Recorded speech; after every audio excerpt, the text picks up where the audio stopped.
A,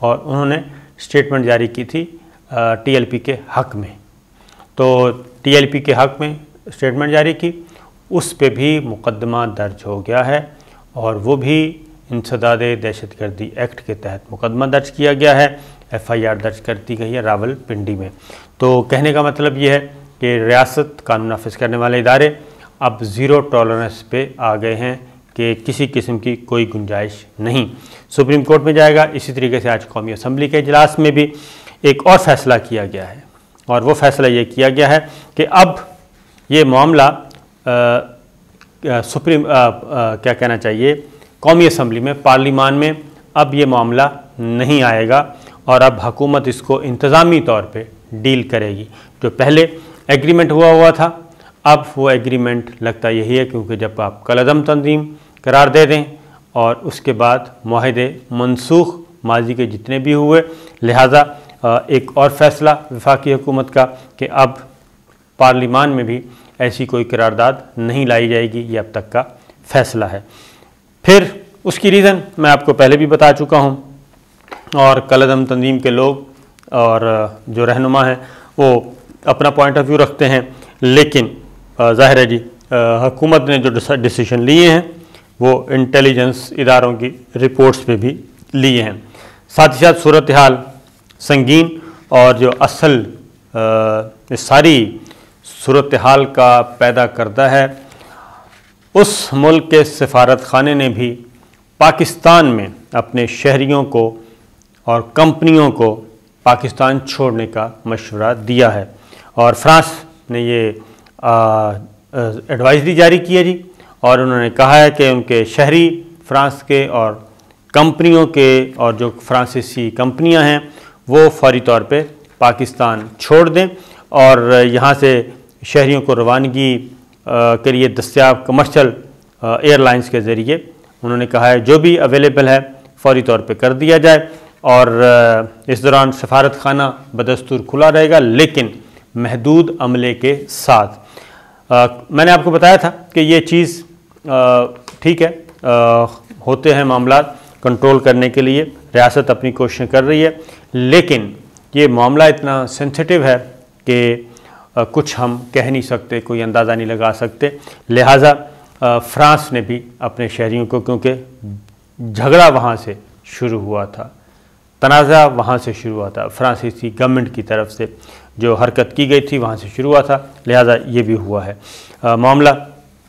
اسی طریقے سے پارلیمان کا میں نے آپ کو بتا دیا کہ اب ایسا کچھ نہیں ہوگا, قومی اسمبلی میں قرارداد نہیں لائی جائے گی. جنرل حمید گل صاحب کے بیٹے کے خلاف مقدمہ درج ہو چکا ہے. ایک اور چیز آئی ہے وہ بھی میں آپ کو بتا دوں, اور وہ ہے علامہ حافظ سعد رضوی جو کہ سربراہ ہیں, کالعدم تنظیم کے سربراہ تھے یوں کہنا چاہیے. کالعدم تنظیم پہ جب سربراہ ہیں بھی اور تھے بھی, جیسا بھی ہے اس کو کہہ سکتے ہیں, تو گرفتار ہیں. ان کے دستخطوں سے ایک اسٹیٹمنٹ ایشو ہوا ہے, بیان جاری کیا انہوں نے, اور ہاتھ کا لکھا ہوا ہے, سوشل میڈیا پہ موجود ہے, جس میں انہوں نے کہا ہے کہ اپنے کارکنان سے اور اپنے پارٹی عہدیداروں سے کہ وہ کسی قسم کا کوئی غیر قانونی کام نہ کریں اور شہریوں کو تنگ نہ کریں, روڈ بلاک نہ کریں, اس طرح کا کوئی پرتشدد کاروائیاں نہ کریں. یعنی انہوں نے پرامن رہنے کا کہا ہے, اور ان کے دستخطوں سے ان کے ہاتھ کی لکھی ہوئی تحریر ڈاکٹر شہباز گل وزیر اعظم کے معاون خصوصی, انہوں نے سوشل میڈیا کے ذریعے اس تحریر کو وہ منظر عام پہ لے کے آئے, اور ویڈیو بیان ابھی تک ان کا نہیں آیا کیونکہ زیر حراست ہیں, اور ساتھ ہی ساتھ ان کو بتایا بھی گیا ہے کہ ملک میں اس وقت کیا صورتحال ہے اور کتنی خطرناک صورتحال اختیار کی جا چکی ہے. تو یہ ساری چیزیں ان کا یہ بیان, اور اس بیان پہ بھی سوشل میڈیا پہ بحث جاری ہے, کوئی اس کو صحیح کہہ رہا ہے, کوئی اس کو غلط کہہ رہا ہے, لیکن بیان بہرحال آ چکا ہے. اور میں یہ کہوں گا کہ اگر یہ سٹیٹمنٹ آ گیا ہے تو میرا خیال ہے کہ ایک خوشائند اطلاع ہے, اور ہم اپنے ملک کو بالکل نقصان نہیں پہنچانا چاہیے, پاکستان کو نقصان نہیں پہنچانا چاہیے، اپنے شہریوں کو نقصان نہیں پہنچانا چاہیے۔ ہر مسلمان پہ فرض ہے دوسرے انسان کی، صرف مسلمان کی نہیں، دوسرے انسان کی عزت، جان، مال اور آبرو، سب چیزوں کی حفاظت جو ہے وہ ہر مسلمان پہ فرض ہے۔ اگر کوئی دوسرا شخص زیادتی کرتا بھی ہے تو اس کے لیے قرآن مجید کے بھی احکامات ہیں، اور قانون بھی یہی کہتا ہے کہ پھر آپ کمپلینٹ لے کے جائیں، خود اپنے ہاتھوں سے اپنی زندگی برباد مت کریں۔ تو حافظ صاحب رضوی صاحب نے جو سٹیٹمنٹ دی ہے وہ خوش آئند ہے، اور میرا خیال ہے کہ اگر یہ کشیدگی ختم ہوتی ہے، ٹینشن ختم ہوتی ہے، تو معاملات آہستہ آہستہ کنٹرول میں ہو جائیں گے اور خوش اسلوبی سے طے بھی ہو جائیں گے، کیونکہ گرفتار ہزاروں کی تعداد میں ہیں اور تقریباً 3000 سے زیادہ کا نمبر ہے جو کہ گرفتار ہوا۔ خیبر پختونخوا، سندھ گورنمنٹ اور پنجاب موسٹلی یہاں سے بہت زیادہ ہیں، اور معاملات اس حد تک بگڑ چکے ہیں۔ اب ایک اور بات بھی بتا دوں کہ جو ساری چیزیں غور کر کے سوچ بچار کے بعد یہ معاملہ کیا گیا ہے، اور وہ یہ ہے اور ان کے ظاہر ہے جب آپ کسی تنظیم کو کالعدم قرار دے دیتے ہیں تو پھر اس کے اثاثے بھی منجمد ہونا شروع ہو جاتے ہیں۔ وہ کارروائی بھی شروع ہو چکی ہے، اور کارروائی اثاثے منجمد کرنے کی بھی۔ پھر پشاور کہہ رہا ہوں، پشاور میں عورت مارچ جو ہوا تھا، عورت مارچ منتظمین ایک عورت مارچ ہوا تھا، اور اس میں بھی کافی کیا کہنا چاہیے، ایسی قابل اعتراض، بلکہ قابل اعتراض تو چھوٹا لفظ ہے، یعنی بہت ہی اپنی کیا کہنا چاہیے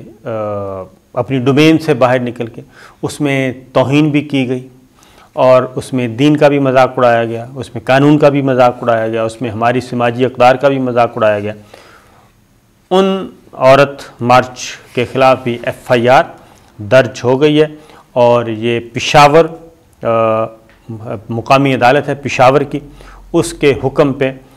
تھانہ شرقی میں یہ مقدمہ درج ہوا ہے درج کر لی گئی ہے، اور عورت مارچ منتظمین کے خلاف یہ مقدمہ ہوا ہے۔ رہائشی ہیں ابرار حسن پشاور کے، ایڈوکیٹ ہیں، ان کی مدعیت میں یہ مقدمہ درج ہوا، اور اس میں وہی بات کہ اس میں کافی اہانت آمیز مواد تھا، نعرے تھے، اور یہ ساری چیزیں ہوئیں۔ تو ایک تو یہ ہو گیا، تو یہ اس وقت کی سچویشن ہے جناب۔ اور دوسرا کچھ اور بھی فیصلے کیے گئے ہیں، اور وہ FIA سائبر کرائم ونگ، اس کو بھی ہدایات جاری کر دی گئی ہیں کہ جتنا بھی اس وقت میٹیریل مواد سوشل میڈیا پہ اپلوڈ ہو رہا ہے یا مختلف لوگوں کو بھیجا جا رہا ہے واٹس ایپ کے ذریعے، ٹویٹ کے ذریعے اور دیگر فیس بک ہے، جتنے بھی اس وقت سوشل میڈیا کے سماجی رابطے کی ویب سائٹس ہیں، ان کے ذریعے یا کسی کو دھمکیاں دی جا رہی ہیں یا اس طرح کے جتنے بھی، اس کو بھی مانیٹر کیا جائے، اور اگر آپ کے پاس کوئی کمپلینٹ آتی ہے تو اس کو بھی جائزہ لیا جائے اور اس پہ فوری کارروائی کی جائے۔ تو میں صرف اتنا ہی کہوں گا اپنے تمام بھائیوں سے، دوستوں سے، پاکستانیوں سے کہ اب معاملات ذرا تھوڑے سے گھمبیر ہو چکے ہیں، اور اپنے آپ کو ٹھنڈا کریں، اور اگر کسی کے ساتھ کوئی زیادتی ہوئی ہے تو وہ عدالت کا دروازہ کھٹکھٹائے، اور عدالتیں ماشاءاللہ سے کام کر رہی ہیں، اور اب اس طرح کا کام نہ کریں، اور والدین بھی اپنے بچوں پہ نظر رکھیں، بچے اپنے والدین پہ نظر رکھیں، کیونکہ ہمارے پاس جو اطلاعات آ رہی ہیں، خبریں بھی آ رہی ہیں، وہ یہی ہیں کہ لوگ گرفتار ہو گئے، گھر والوں کو نہیں پتہ، اور گھر والوں کو نہیں پتہ کہ بچے کہاں تھے، کس ایکٹیویٹی میں تھے۔ تو اس لیے کوئی بھی پریشانی سے بچنے کے لیے تو بہتر یہی ہے کہ ناموس رسالت صلی اللہ علیہ وسلم پہ کسی قسم کا کوئی کمپرومائز نہیں ہو سکتا، لیکن ہمیں اپنے ہی شہریوں کو، اپنے ہی املاک کو، اپنے ہی جائیدادوں کو نقصان نہیں پہنچانا چاہیے۔ تو اجازت دیجیے، اللہ حافظ۔